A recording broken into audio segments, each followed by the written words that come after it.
Yang kami hormati rekan-rekan sejawat guru di UPT SMP Negeri 22 Medan ini, terima kasih atas kehadirannya memenuhi undangan kami. Perkenalkan, saya Erna Mahrani dan teman saya Sampiria Kristina Silalahi. Ya, kami adalah peserta dari calon guru penggerak angkatan 10 utusan dari Kota Medan. Alhamdulillah hari ini kami sudah memasuki 3 bulan masa pendidikan yang mudah-mudahan nanti kami dapat menyelesaikannya di 3 bulan kemudian, tepatnya di bulan 10 kita sudah menyelesaikan pendidikan. Tetapi banyak yang harus kami kerjakan terkait dengan tugas-tugas dari calon guru penggerak ini. Salah satunya hari ini kita mulai dari penyebaran pemahaman dan penerapan pengalaman tentang budaya positif. Tapi sebelumnya mungkin teman-teman ya, para senior, adik-adik, guru-guru di SMP Negeri 22 ini mungkin sedikit banyaknya sudah pernah mendengar tentang keyakinan dan kesepakatan kelas. Tapi awal dari terbentuknya keyakinan dan kesepakatan kelas itu mungkin kita hari ini akan menyebarkan pemahaman tersebut. Nah, untuk itu nanti kita akan membagi sesi. Nanti akan dibuka terlebih dahulu oleh Bu Santi, dan nanti saya akan melanjutkan bagian-bagian dan poin-poin yang akan kita sebarkan pemahaman tentang budaya positif ini. Untuk itu saya tutup sementara forum ini. Saya akan menyerahkan dan untuk melanjutkan kepada Ibu Santi. Ibu Santi, kami persilakan. Terima kasih Bu Erna. Sekarang adalah momen saya Bapak Ibu untuk sedikit menjelaskan bagaimana menyebarkan pemahaman dan penerapan pengalaman budaya positif terutama di lingkungan sekolah kita UPT SMP Negeri 22 Medan. Ya Bapak Ibu, mungkin kita udah gak asing lagi mendengar kata budaya positif ya. Budaya positif ini sebenarnya adalah perwujudan dari nilai-nilai atau keyakinan universal yang diterapkan di sekolah masing-masing. Nah, budaya positif ini dapat mendorong murid untuk dapat berpikir, bertindak, dan mencipta sebagai proses memerdekakan dirinya sehingga murid tadi mampu mandiri dan bertanggung jawab. Dari konsep inti budaya positif ini terdapat beberapa bagian yang mungkin nanti akan kami jelaskan satu persatu Bapak Ibu. Yang pertama adalah perubahan paradigma belajar kita. Kemudian yang kedua adalah disiplin positif. Dan yang ketiga adalah kebutuhan dasar manusia, ada motivasi perilaku manusia, kemudian posisi kontrol guru, keyakinan kelas, dan yang terakhir nanti kita akan membahas tentang segitiga restitusi. Kemudian ini dia, yang pertama dulu adalah pembelajaran pada paradigma baru. Pembelajaran dengan paradigma baru ini sebenarnya Bapak Ibu merupakan pembelajaran yang dirancang berdasarkan prinsip pembelajaran, yang mana prinsip pembelajaran ini adalah prinsip berdiferensiasi sehingga para peserta didik ini belajar sesuai kebutuhannya. Berdasarkan tahap perkembangan sesuai teori psikologi modern, ini dapat mewujudkan yang namanya profil pelajar Pancasila. Ada 6 dimensi profil pelajar Pancasila yang mungkin sudah ada terlihat di slide PowerPoint. Yang pertama itu adalah beriman, bertakwa, dan berakhlak mulia. Dan yang kedua itu ada mandiri, dan ada juga bernalar kritis, ada mandiri, bergotong royong, sampai kepada berkebinekaan global. Langsung saja Bapak Ibu, yang bagian kedua kita bicara tentang disiplin positif. Dari disiplin positif ini adalah kebiasaan-kebiasaan hal yang baik mencakup sikap maupun tutur kata oleh seluruh warga di sekolah, terutama bagi murid agar dapat berkembang menjadi pribadi yang kritis, mandiri, dan bertanggung jawab. Sebagai pendidik, tujuan kita ini adalah menciptakan peserta didik yang memiliki disiplin diri sehingga mereka berperilaku mengacu kepada nilai-nilai kebajikan universal dan memiliki motivasi dalam diri menuju perubahan perilaku ke arah yang lebih baik. Yang kita tahu Bapak Ibu bahwasanya kita kan juga sudah punya yang namanya peraturan tata tertib sekolah. Biasanya peraturan tata tertib sekolah itu merupakan salah satu perwujudan dari nilai-nilai disiplin positif. Dari nilai-nilai disiplin positif inilah yang mau kita nampakkan bahwasanya adanya nilai yang dimunculkan dari murid itu sendiri kepada nilai-nilai kebajikan universal agar karakter yang mereka bawa nanti ketika keluar dari sekolah ini itu memiliki perilaku yang sangat baik dan bisa diterima di lingkungan masyarakatnya. Kemudian yang ketiga, kita bahas ke kebutuhan dasar manusia. Ini sama seperti kayak mata pelajaran IPS ya Bapak Ibu. Seperti kalau kebutuhan dasar manusia itu kan ada 3 pembagian kelompok ya. Ada kebutuhan primer, kebutuhan sekunder, dan kebutuhan tersier. Nah, dari 3 kebutuhan ini nanti mau kami kategorikan lebih rinci lagi. Bagaimana kebutuhan dasar manusia, terutama ketika kita melihat kebutuhan dasar peserta didik kita sendiri. Di sini ada kebutuhan dasar manusia. Ini merupakan sesuatu yang kita lakukan untuk mendapatkan apa yang kita inginkan. Seperti yang tadi saya sampaikan, 3 kebutuhan dasar itu kan adalah kebutuhan pokok manusia yang sangat kita butuhkan. Dan apabila tidak diwujudkan, maka akan ada dampak-dampak yang terjadi oleh kita sendiri. Oleh karena itu, seluruh tindakan yang kita lakukan itu sebenarnya memiliki tujuan. Semua usaha terbaik yang kita lakukan agar kebutuhan dasar kita itu akan terpenuhi dengan baik. Apa saja kebutuhan dasar manusia itu Bapak Ibu? Dari yang tadi 3 saya sebutkan, kami mengelompokkan ke dalam 5 kebutuhan dasar manusia. Yang pertama itu adalah kebutuhan bertahan hidup. Kebutuhan bertahan hidup itu apa saja Bapak Ibu? Ada makanan, ada pakaian, ada tempat tinggal, keamanan, dan kesehatan. Ini adalah kebutuhan pokok yang tidak bisa kita kesampingkan dan memang adalah salah satu kebutuhan yang paling utama bagi manusia itu sendiri. Kemudian ada kebutuhan kasih sayang dan rasa diterima. Nah, rasa diterima yang di sini apa Ibu? Ada diperdulikan, berbagi, kerjasama, dan menjadi bagian dalam suatu kelompok. Dan ada kebutuhan dasar manusia dalam penguasaan. Di sini ada harga diri. Karena memang kalau kita lihat manusia itu sangat mementingkan harga dirinya. Ya Bapak Ibu, nggak dipungkiri seperti itu. Kemudian ada keinginan untuk supaya dianggap di lingkungannya. Ada kepemimpinan, berprestasi, dan adanya kebutuhan ingin didengar atau diakui. Kemudian yang keempat ada kebebasan. Yang mana dalam kebebasan ini manusia itu sangat membutuhkan yang namanya kemandirian. Kemudian memiliki pilihan, mencoba hal-hal baru, dan mampu mengendalikan arah dirinya sendiri. Dan yang terakhir adalah kebutuhan manusia itu adalah kebutuhan kesenangan. Ini tidak lain adalah manusia itu juga membutuhkan yang namanya kepermainan atau bahkan rasa humor di dalam hidupnya. Kemudian antusias dan juga membutuhkan kebutuhan dalam hal tertawa. Itu tidak kita pungkiri. Contohnya adalah kita Bapak Ibu seorang guru ya. Seorang guru ini tidak dipungkiri banyak hal-hal yang kita jalani selama proses mengajar di dalam kelas. Apabila tidak ada kebutuhan dalam hal bermain humor, antusias, dan tertawa, maka selain siswanya yang tertekan, kita sebagai guru juga pasti tertekan di dalam kelas. Maka kebutuhan dasar manusia ini ternyata bukan hanya diwujudkan di dalam peserta didik saja, tetapi kita sebagai seorang guru atau pendidik ini juga membutuhkan dari kelima-lima kebutuhan dasar manusia. Kemudian kita lihat kebutuhan dasar manusia apabila kita lihat ke peserta didik. Nah, kebutuhan dasar manusia itu bisa menghasilkan ada 3 yang kita sebut sebagai hukuman, konsekuensi, dan restitusi. Hukuman itu apa? Hukuman itu adalah tidak terencana dan tiba-tiba. Kemudian murid tidak tahu apa yang akan terjadi, bersifat satu arah, dan berupa hukuman fisik atau psikis. Contoh misalnya apa Bapak Ibu? Contoh misalnya ketika ada peserta didik yang terlambat. Sudah, Bapak Ibu mungkin kita tidak tahu alasan mengapa anak itu terlambat. Hanya saja terlambat itu sudah salah satu kategori pelanggaran. Ketika kita melihat salah satu peserta didik terlambat, maka tanpa kita kadang bertanya tentang alasannya, kita langsung, kamu terlambat, sekarang kutip sampai itu. Atau bahkan, kamu pompa 100 kali, kadang mau seperti itu. Itu adalah salah satu kebutuhan dasar manusia peserta didik yang seharusnya kita perhatikan. Karena bersifat satu arah, hanya kita saja yang memiliki peran. Kemudian, itu juga merupakan salah satu bentuk hukuman fisik atau psikis bagi seorang peserta didik. Kemudian yang kedua adalah konsekuensi. Ini berbeda dengan hukuman Bapak Ibu. Kenapa berbeda? Karena dalam konsekuensi di sini adanya terencana dan disepakati sesuai peraturan.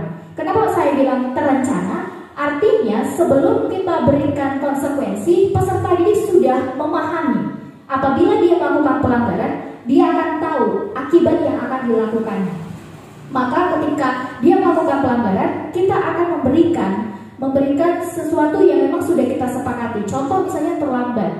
Anak-anak, kita masuk pelajaran itu pukul 7.30. Apabila ada siswa yang 7.35 baru masuk, apa yang bisa kita lakukan? Nah, itu kita memberi umpan kepada peserta didik, kemudian peserta didik yang mengajukan bentuk pelanggaran apa yang akan kita berikan sanksi apabila di antara mereka atau peserta didik lainnya melakukan pelanggaran. Sehingga ketika si anak datang terlambat 5 menit, si guru tidak lagi marah-marah. Dia sudah tahu bahwasanya dia pasti salah. Yang kita tuntut dari peserta didik itu sebenarnya bukan kesalahannya, tetapi kesadaran dirinya. Artinya dia tahu ketika dia berbuat sesuatu sebenarnya apa yang akan terjadi, dampak apa yang akan dia terima. Dan yang terakhir adalah restitusi. Dan dari restitusi ini adalah proses menciptakan kondisi bagi murid untuk memperbaiki kesalahan, dan prosesnya kolaboratif yang mengajarkan murid untuk mencari solusinya sendiri. Ketika tadi dia sudah menyadari Bapak Ibu, ternyata menyadari saja tidak cukup, maka dia akan kita tuntut untuk mengatasi masalahnya sendiri. Maka itulah sampai ke tahap restitusi. Dari hal itu, maka adanya 5 posisi kontrol guru yang akan kita tempatkan bagi diri kita sendiri. Kemanakah kita membawa diri kita untuk mengatasi hal-hal yang demikian?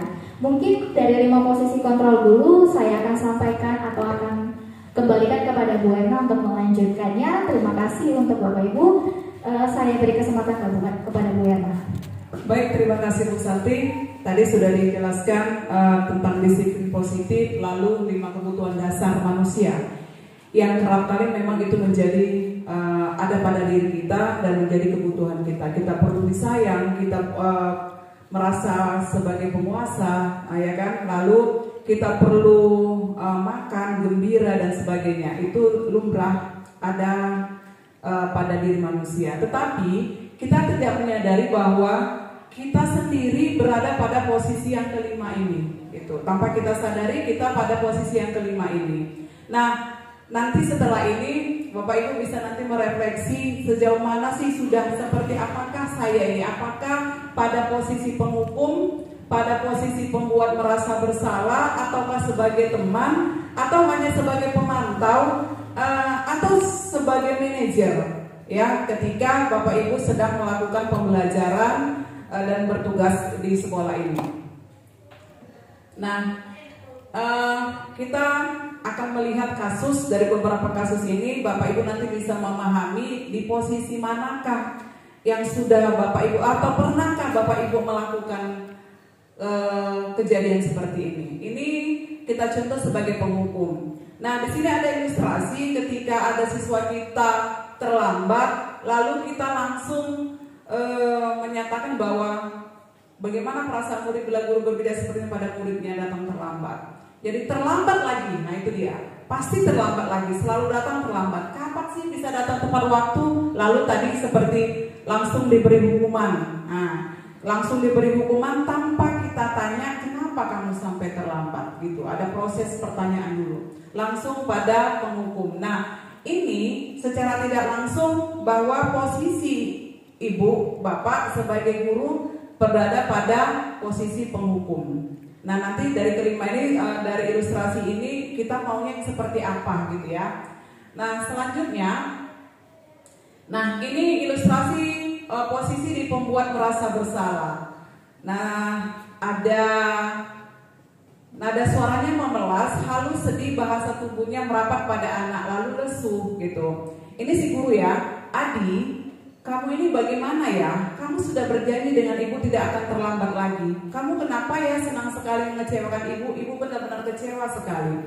Artinya ketika si anak melakukan kesalahan, anak ikut merasa bersalah terhadap si guru tadi karena sudah melakukan perjanjian, misalkan seperti itu. Jadi ada rasa kecewa pada guru tadi ketika si anak melanggar. Satu lagi ada ilustrasi ketika ada proses pembelajaran, lalu kita katakan jangan ribut ya nak, nanti kalau kalian ribut, ibu yang akan ditegur oleh kepala sekolah. Nah, di situ ya kan, di situ ketika anak melakukan kesalahan, jadi merasa anak itu, kita merasa bahwa pembuat merasa bersalah. Iya ya, ibu itu nanti akan dimarahi oleh kepala sekolah ketika kita melakukan kesalahan. Nah, posisi itulah yang sudah disampaikan kepada si murid tadi, kepada pembuat merasa bersalah tadi.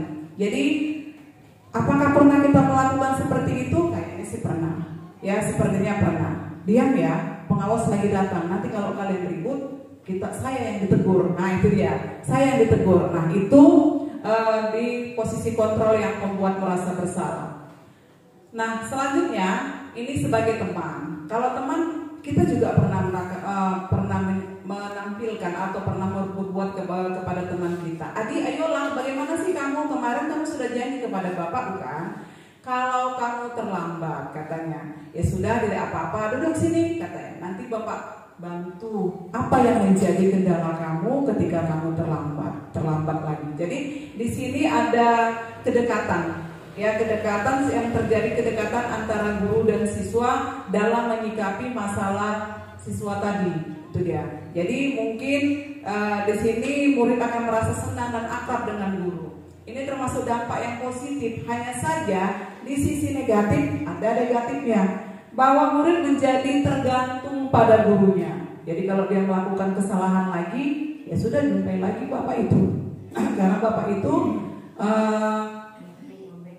seorang yang pengasih, ya kan, bisa di backup atau bisa dibelang lah dia. Lalu terus seperti itu. Padahal bukan itu tujuan dari guru tadi. Ya, dia mau menganggap bahwa kita ini teman, ayo curhat gitu loh, teman curhat, tapi tidak terus melakukan kesalahan. Nah, posisi yang keempat ini dia hanya sebagai pemantau. Di sini ada percakapan antara guru dan siswa. Adi, tambah kamu jam berapa kita mulai? Katanya, tahu Pak, kalau kamu terlambat 15 menit, apa kamu sudah mengerti konsekuensi? Jadi kan konsekuensi kan ada perjanjian tadi yang sudah disampaikan oleh Bu Santi. Paham Pak, saya harus tinggal kelas pada jam istirahat nanti. Ya benar, nanti pada saat jam istirahat kamu harus tinggal di kelas untuk menyelesaikan tugas yang tertinggal tadi. Jadi posisi gurunya ini hanya sebagai pemantau, bukan penghukum, dan bukan sebagai teman. Dan bukan sebagai membuat salah gitu, merasa bersalah, bukan. Tapi dia cuma nanya, ya udah kamu salah, jalankanlah konsekuensi yang sudah kita buat. Hanya itu saja. Ya, jadi di sini hasil murid memahami konsekuensinya harus dijalankan karena telah melanggar salah satu peraturan sekolah.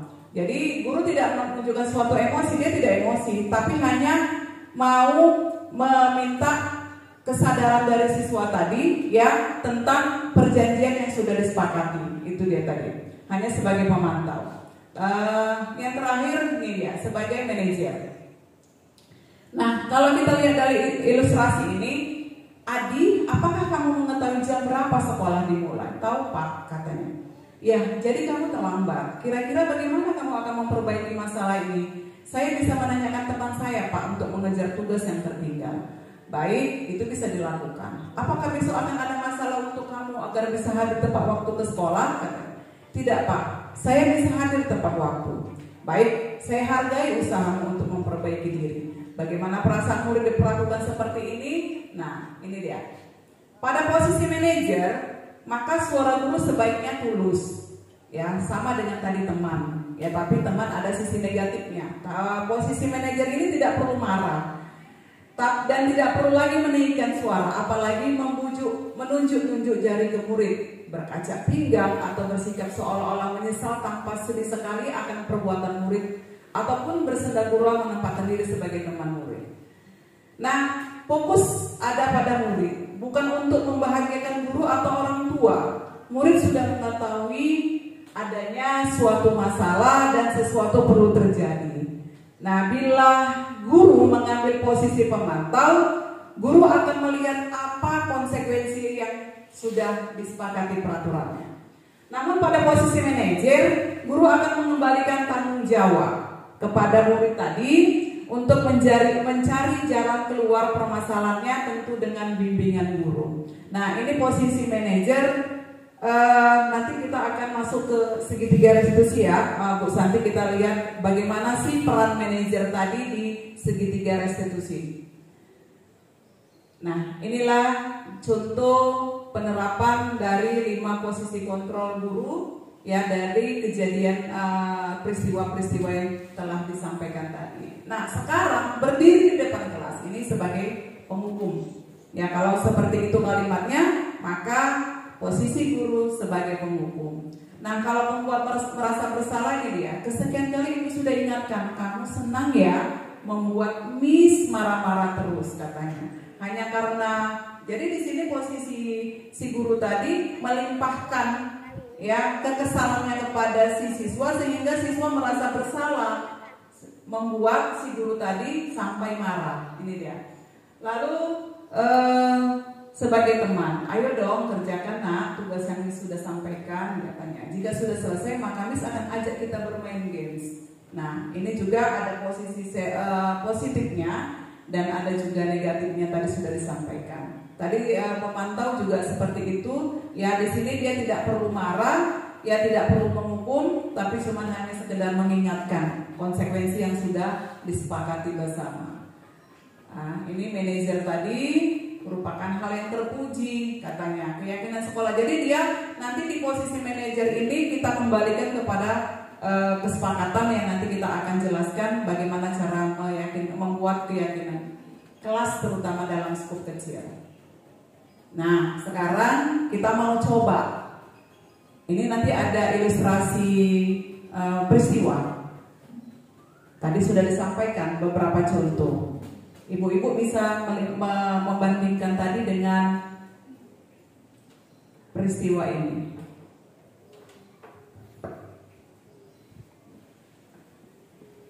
Nah, ini dia. Tadi sudah ya. Kamu tidak pernah benar melakukannya. Sekarang keliling lapangan 3 kali. Ini posisi kontrol yang mana nih? Dari 5 ya, Bu? Iya, dari 5. Penghukum, pembuat merasa bersalah, teman, pemantau, dan manajer. Yang mana Bapak Ibu? Penghukum. Ya. Oke, benar nggak Bapak Ibu Erna? Iya, benar Bu. Iya, benar. Nah, selanjutnya ada lagi ilustrasi. Kira-kira bagaimana kamu akan memperbaiki masalah ini? Kira-kira bagaimana kamu akan memperbaiki masalah ini? Manajer atau pemantau Bapak Ibu? Manajer jawabannya Ibu Erna. Pemantau juga bisa kata Ibu ini. Ya, kita lihat jawabannya. Iya Bapak Ibu, manajer. Karena kita memberi kesempatan siswa ya. Oke, selanjutnya ayolah lakukan demi ibu. Membuat merasa bersalah. Iya, benarkah itu? Teman Bapak Ibu. Iya. Lakukan untuk ibu. Oke, selanjutnya yang terakhir ya. Kamu terlambat. Memantau. Ini pemantau ya, kita lihat ya. Iya, benar. Oke, karena berkaitan dengan konsekuensinya. Nah, bagaimana membuat keyakinan kelas ya? Mengapa sih keyakinan kelas itu harus ada dan harus kita buat? Nah, lanjut Bu Santi. Oke. Terima kasih Bu Erna. Saya lanjut kembali ya Bapak Ibu. Tadi sudah dijelaskan cukup banyak sama Bu Erna. Kita lanjut tentang keyakinan kelas. Tadi ada pertanyaan, mengapa keyakinan kelas dan mengapa bukan peraturan kelas? Mungkin itu jadi bahan pertanyaan kita juga ya Bapak Ibu. Kenapa sekarang bahasanya bukan peraturan lagi, tapi keyakinan? Karena kami sendiri pun selama mengikuti pendidikan guru penggerak, kami juga bertanya-tanya sebenarnya kenapa harus ada peraturan, tidak peraturan kelas tapi keyakinan kelas. Sedangkan yang kita sering dengar ada peraturan sekolah, ada peraturan kelas. Maka jawabannya seperti ini Bapak Ibu. Kalau dalam pembentukan keyakinan kelas ini bersifat abstrak dan berupa pernyataan secara universal. Artinya kalau peraturan kelas itu kebanyakan satu arah. Biasanya peraturan itu, iya terima kasih Ibu. Biasanya Bapak Ibu, yang peraturan kelas itu sangat sedikit mengambil sebuah pernyataan atau bahkan umpan balik dari siswa. Kebanyakan peraturan kelas itu ditetapkan oleh guru itu sendiri atau bahkan wali kelas. Maka kalau dalam keyakinan kelas ini bersifat abstrak dan berupa pernyataan secara universal. Artinya setiap siswa boleh memberikan pendapatnya tentang keyakinan apa yang mereka ingin buat. Kemudian dibuat dalam sebuah pernyataan yang positif. Contoh misalnya Bapak Ibu, ketika ada sampah di dalam kelas itu menjadi sebuah masalah. Biasanya bagi kita di dalam kelas, kita Bapak Ibu kadang malas mengajar apabila kelas itu tidak bersih ya. Kadang maunya kita jadinya terus marah-marah. Terakhir kita posisi kontrolnya sebagai penghukum. Padahal kita maunya tadinya posisi sebagai manajer Bapak Ibu. Maka kalau dalam hal keyakinan kelas, kita coba kasih pendapat kepada peserta didiknya. Anak-anak Miss, coba lihat. Kelas kita ini sangat kotor. Sudah? Apalah yang bisa kamu lakukan supaya kelas ini menjadi bersih? Oh Miss, buang sampah pada tempatnya. Artinya keyakinan kelas nanti yang akan kita buat di dalam peraturan-peraturan yang biasa kita buat mengganti jadi keyakinan, kita menjaga kebersihan selalu di dalam kelas. Artinya tidak ada lagi kata negatif. Kalau kita biasanya dilarang membuang sampah di dalam kelas ya. Jangan gitu. Iya, jangan membuang sampah di dalam kelas. Itu ternyata kalimat negatif tidak boleh. Tidak boleh Bapak Ibu. Ternyata yang kita lakukan adalah membersihkan atau bahkan memelihara kelas setiap hari atau bahkan membersihkan kelas setiap pagi. Itulah kalimat-kalimat positif yang seharusnya kita lakukan. Kemudian sedikit saja agar mudah diingat. Jangan terlalu rumit-rumit Bapak Ibu. Kalau rumit-rumit terakhirnya anaknya juga nggak akan mau melakukannya. Misalnya contoh, marilah peserta didik seperti ini, nggak akan mungkin. Susah anak-anak memahami apalagi dalam tingkat SMP yang mana pola pikirnya itu masih sangat sederhana. Jadi kita menyesuaikan pemikiran kepada peserta didik itu sendiri. Kemudian sesuaikan dengan kondisi kelas dan sekolah sehingga mudah diterapkan. Jangan kita berimpi-impi sangat tinggi ya Bapak Ibu.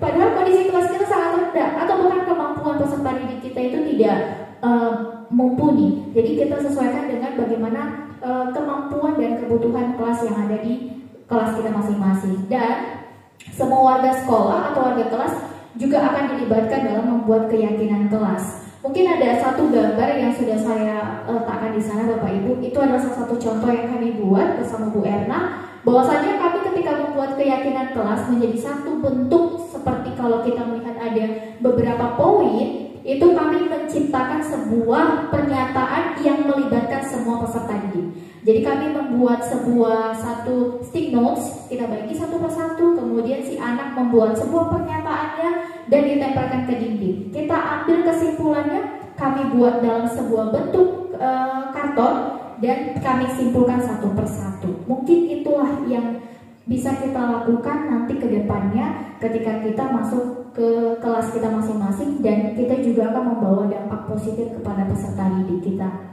Kemudian Bapak Ibu, ini dia ada segitiga restitusi. Mungkin Ibu Erna lanjut aja ya Bu. Oke. Saya lanjutkan sedikit lagi Bapak Ibu. Ketika keyakinan kelas tadi sudah kita lakukan, sedikit lagi yang terakhir segitiga restitusi Bapak Ibu. Apa itu segitiga restitusi? Mungkin Bapak Ibu juga baru pernah dengar ya. Ini adalah suatu proses dialog yang dijalankan oleh guru agar dapat menghasilkan murid yang mandiri dan bertanggung jawab. Garis bawahnya adalah mandiri dan bertanggung jawab. Karena mengapa Bapak Ibu mandiri dan bertanggung jawab? Tadi sudah saya sampaikan di awal dan Bu Erna sampaikan bahwasannya kebutuhan dasar manusia itu salah satunya adalah segitiga restitusi yang terakhir. Karena peserta didik tidak kita biarkan begitu saja, tapi kita bimbing sampai di akhir sehingga dia punya rasa tanggung jawab dan kemandiriannya. Ada perubahan. Solusi yang mereka ciptakan bukan kita yang menciptakan, tapi kita membimbing. Kemudian apa saja tahapan-tahapannya? Ada 3 tahapannya. Pertama adalah menstabilkan identitas. Kemudian validasi tindakan yang salah, dan yang terakhir adalah menanyakan keyakinan. Yang pertama Bapak Ibu, menstabilkan identitas. Berdasarkan prinsip membuat kesalahan adalah bagian dari proses pembelajaran. Kita lihat kalimat apa yang bisa kita sampaikan. Berbuat salah itu wajar. Tidak ada manusia yang sempurna. Bapak Ibu juga pernah melakukan kesalahan itu. Ibu bapak tidak mau mencari siapa yang salah nak, tapi bapak ibu ingin mencari solusi dari permasalahan ini. Kamu berhak merasa begitu. Mungkin ini ada kalimat-kalimat yang bisa kita sampaikan kepada peserta didik apabila dia melakukan pelanggaran bapak ibu. Terkadang kalau kita kalimat pertamanya adalah Langsung. Kenapa? Ya? Kenapa kamu lakukan itu? Hah? Kamu pikir kamu udah hebat? Nah, ada kan kita terbawa emosi juga kan bapak ibu. Padahal sebenarnya seharusnya stabilkan dulu identitasnya. Kita nggak apa-apa mengalah sedikit bu, karena kalau semakin kita naik tensi, si anak bisa lebih parah. Apalagi anak zaman sekarang bapak ibu, sangat karakternya sangat begitu miris ya bapak ibu.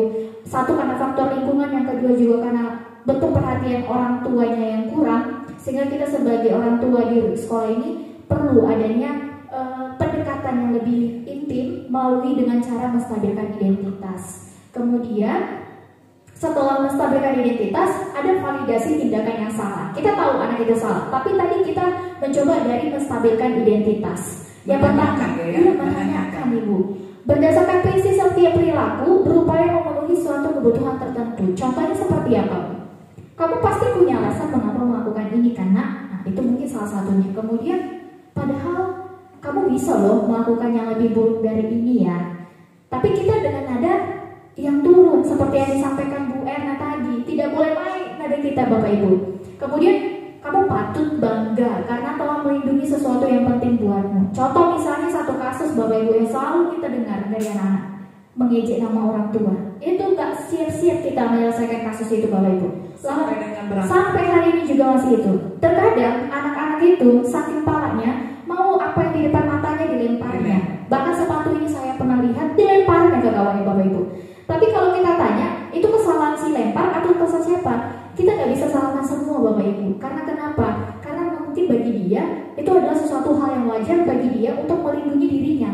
Padahal sebenarnya itu karena terpancingnya emosi dia. Dan itulah yang harus kita lakukan, memvalidasi dulu tindakan dia yang salah. Kemudian kamu melakukannya karena mempertahankan sesuatu yang penting ya bagimu. Itu dulu Bapak Ibu. Itu tadi yang harga diri ya. Benar Bapak Ibu. Jadi sebagai penguasa ya. Betul Bapak Ibu. Kebutuhan dasar manusia sebagai penguasa kan harga dirinya perlu. Benar Bapak Ibu.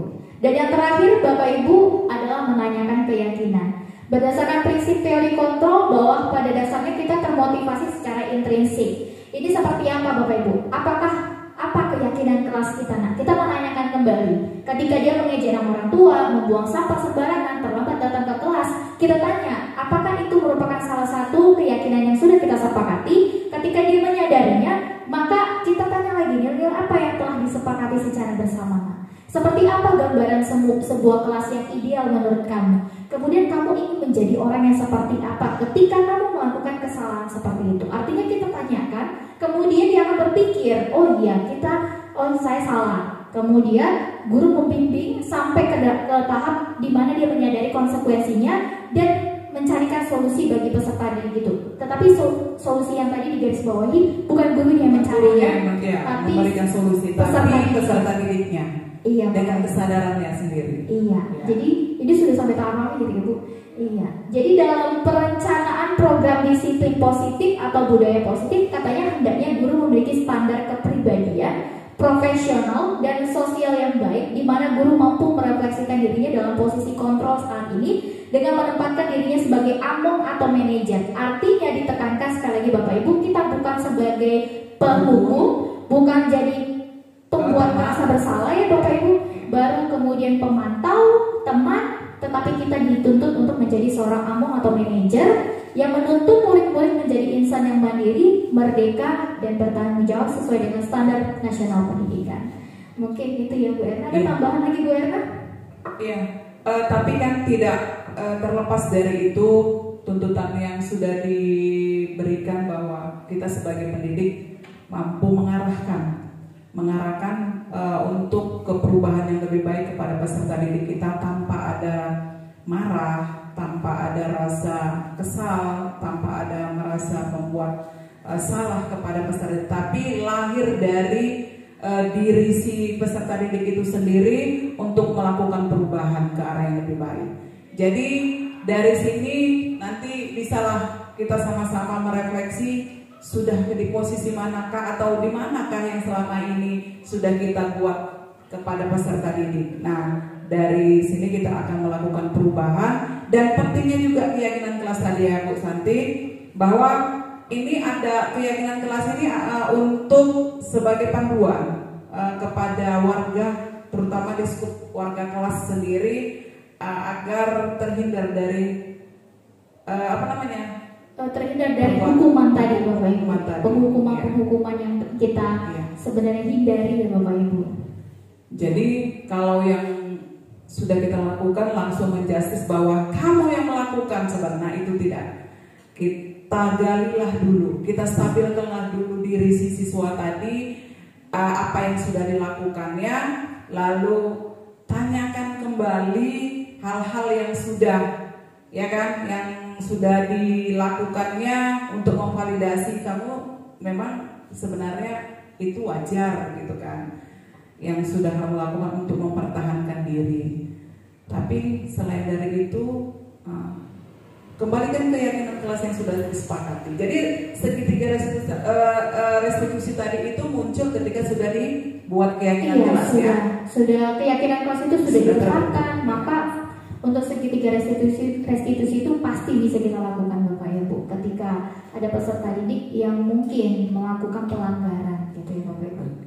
Iya, mungkin itu saja ya karena dari kita perlu pertanyakan tanggapan. Iya, ada pertanyaan atau tanggapan Bapak Ibu mengenai tentang budaya positif. Apabila mungkin ini Bu, kami memiliki kasus di kelas seperti ini, apa yang bisa kami lakukan? Mungkin boleh ya Bu Erna bertanya gitu. Ada Bapak Ibu yang mau bertanya? Atau kita sama-sama aja ya Bu, sama-sama mungkin pengalamannya sama kayaknya Bapak. Kami pun juga berdiri di depan ini karena kami juga memiliki pengalaman yang sama gitu ya Bu. Sama-sama belajar dulu masih kita semua. Mungkin nggak ada ya Bapak Ibu? Nggak ada ya, pas Bu Erna. Iya. Baik, kalau memang sudah tidak ada lagi, kita tutup ya untuk penyebaran pemahaman. Terima kasih kami ucapkan kepada Bapak Ibu, teman-teman di UPT SMP Negeri 22 Medan ini yang sudah ya mengikuti penyebaran pemahaman kami sebagai calon guru penggerak di angkatan 10 dari Kota Medan. Harapan kami apa yang sudah kami sampaikan dapat kita terapkan di sekolah kita sehingga terjadinya pembentukan karakter siswa sesuai tuntutan dari kurikulum yang sekarang ini untuk menuju profil pelajar Pancasila. Kenapa di awal itu yang berakhlak mulia, karena dasar dan fondasi dari segala aktivitas dan perilaku peserta didik kita dilandasi dari mulai dirinya sendiri, ya, mungkin dari berketuhan Tuhan, keimanan dia. Jadi ayo kita sama-sama menciptakan peserta didik kita yang dapat atau yang mampu menampilkan dirinya lebih baik, mengembangkan potensi dan bakatnya dengan lebih meningkat lagi. Ada lagi pesan? Udah cukup sama kayaknya kita pendapatnya. Iya. Baik, terima kasih sekali lagi kami ucapkan.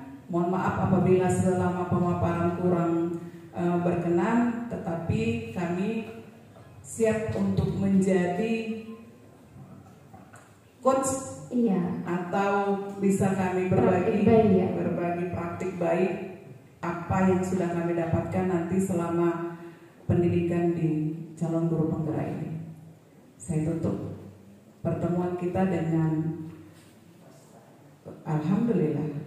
Assalamualaikum warahmatullahi wabarakatuh. Salam sejahtera untuk kita semua. Selamat siang.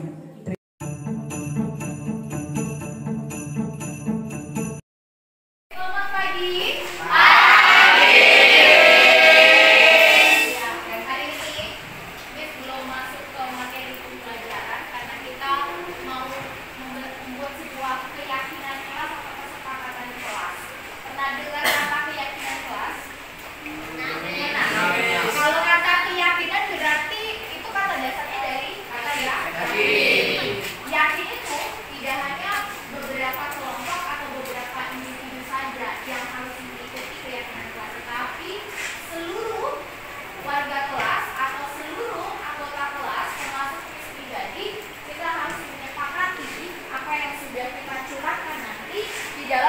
membuat keyakinan atau kesepakatan kelas yang akan nanti Miss kesimpulan apa saja yang akan kalian curahkan. Nah, bagaimana cara membuat keyakinan kelasnya, Miss? Ini Miss ada stick notes-nya. Jadi nanti Miss kasih satu orang satu, ya. Kamu akan membuat apa sih yang akan kita sepakati? Contoh peraturan apa yang selayaknya harus kita sepakati supaya setiap orang itu mengambil tanggung jawabnya masing-masing. Nanti kita sepakati. Ini termasuk nggak bagian dari peraturan kelas atau keyakinan kelas? Paham ya, Nak? Iya, nanti Miss kasih ini satu orang itu ada dua. Jadi nanti kalau salah boleh pakai satunya lagi. Atau kalau memang mau langsung dua-duanya dipakai stick note-nya. Kemudian nanti kamu tempel di papan tulis. Nah, setelah kita tempel di papan tulis, kita lihat satu persatu keyakinan kelas yang kamu tempel itu, kita jabarkan 1 sampai berapa. Dan nanti setelah itu kalau memang kita sepakati, kamu akan tanda tangan di bagian paling bawah. Paham tidak, Nak? Paham. Ya. Oke, kalau gitu Miss bagi satu orang, tadi Miss janjikan 2. Langsung kamu tulis menggunakan pulpen. Ya. Kalau sudah selesai, langsung bawa sama Miss ke depan.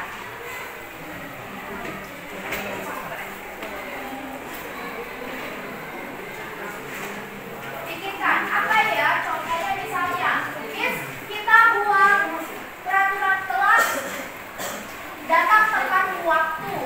Misalnya, kemudian mengerjakan tugas. Tidak boleh mengerjakan di dalam kelas. Boleh. Nanti kalau misalnya ada peraturan-peraturan yang sudah disepakati, maka kita akan kasih konsekuensinya. Ya, yang udah dapat stick-nya langsung bisa ditulis ya, Nak. Apa sih yang mau kamu buat? Boleh kamu buat namanya di paling bawah.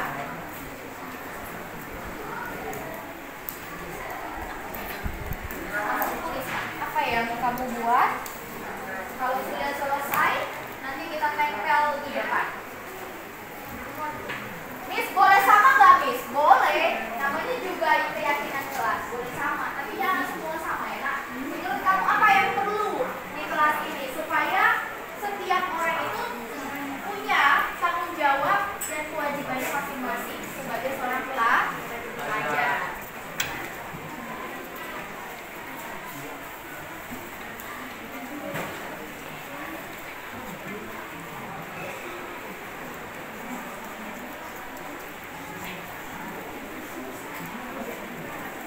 Minimal 1 ditulis ya, Nak.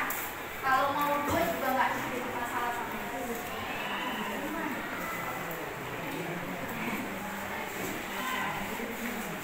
Iya, dibuat namanya. Buat namanya.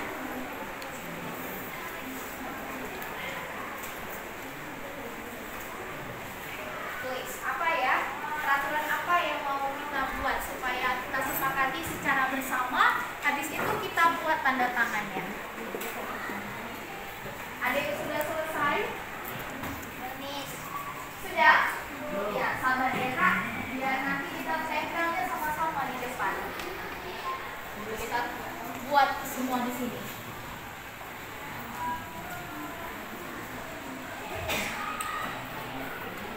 Satu stiker atau satu stick itu satu peraturan saja. Kalau sebanyak-banyak, satu peraturan aja. Satu orang satu peraturan. Jadi satu lembar ini buat satu peraturan atau satu keyakinan kelas. Jangan kamu jabarkan semua, nggak usah. Satu saja biar bisa kita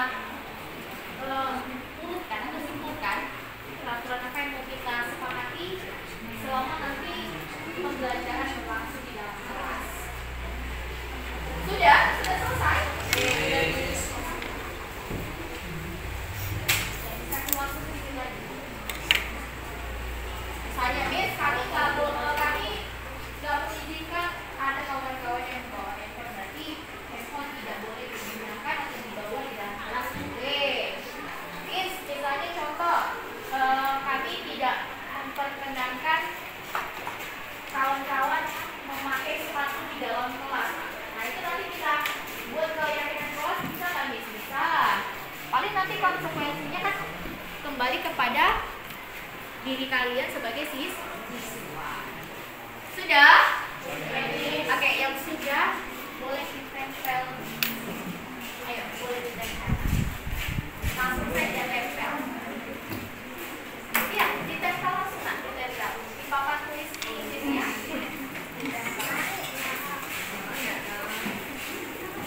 Boleh dua. Boleh dua. Boleh satu.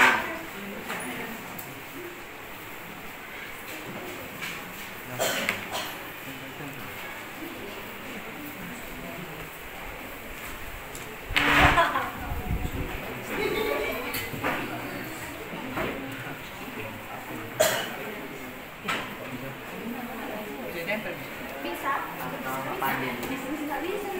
Nggak bisa ditempel.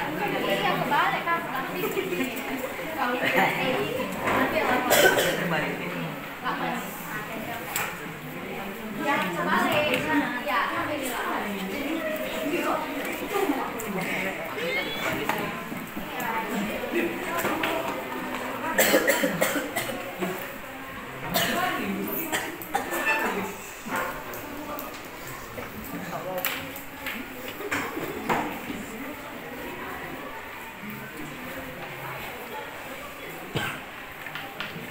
ada yang nggak bisa tertempel?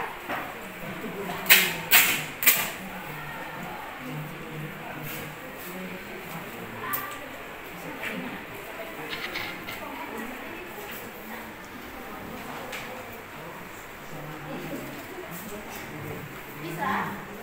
Nah.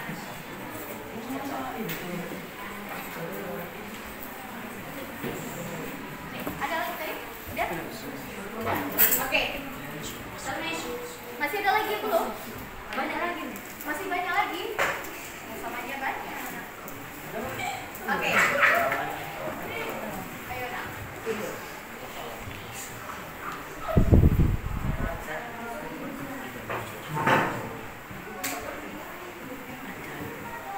Ya. Oke. Ini ada kurang lebih 32 stick notes yang merupakan keyakinan kelas dan peraturan kelas yang akan kita sepakati.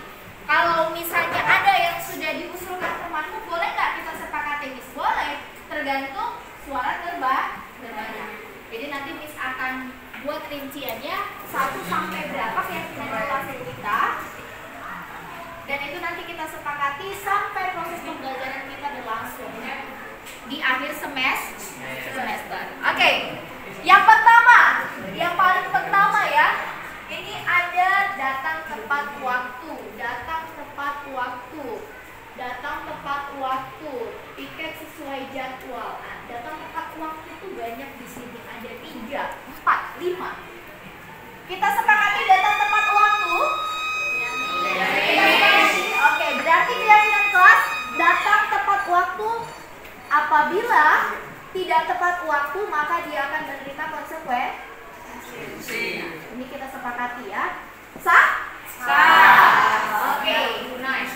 Kemudian tidak boleh pakai sepatu, meletakkan sepatu.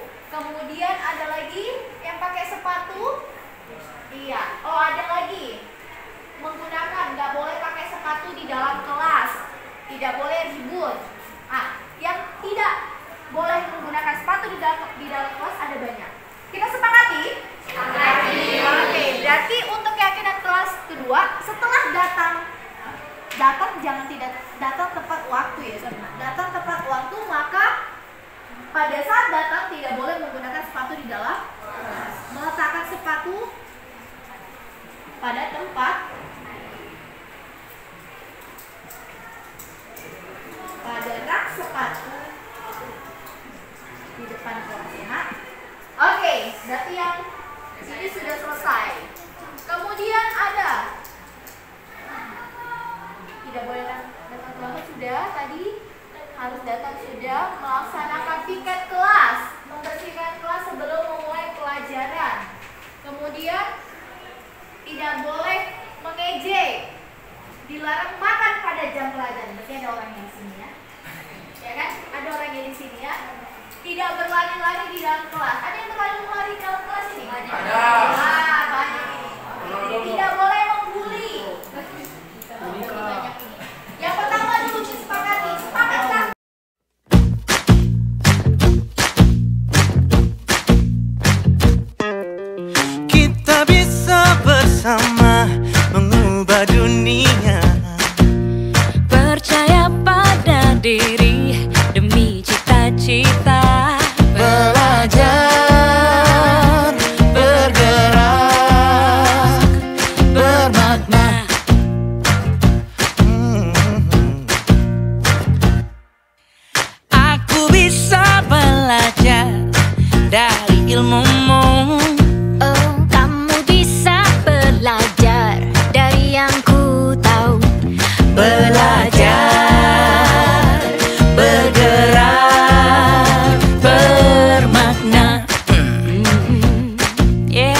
semua murid, semua guru, semua murid.